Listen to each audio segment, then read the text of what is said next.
Hey, we're going to do an On This Day. It's your history in a minute. Today we're talking the Scopes monkey trial. This is going to bring us all the way back to July 21st of 1925.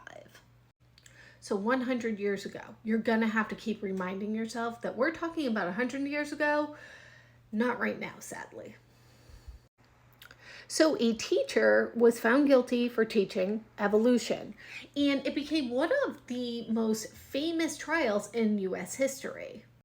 So John Scopes was a high school teacher in Dayton, Tennessee, and he was arrested for violating a new state law banning the teaching of evolution. That's why I was telling you, remember, this is 100 years ago, not what's happening now.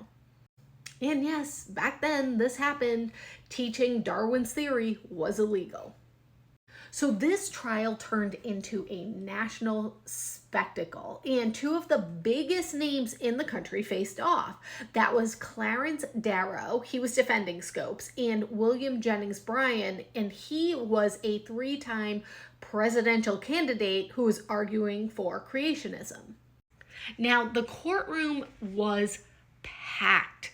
Reporters, photographers, and even radio stations, which you gotta think about the time, 1925, they were covering every word. And at one point, Darrow put Bryan on the stand as an expert on the Bible. It got very heated.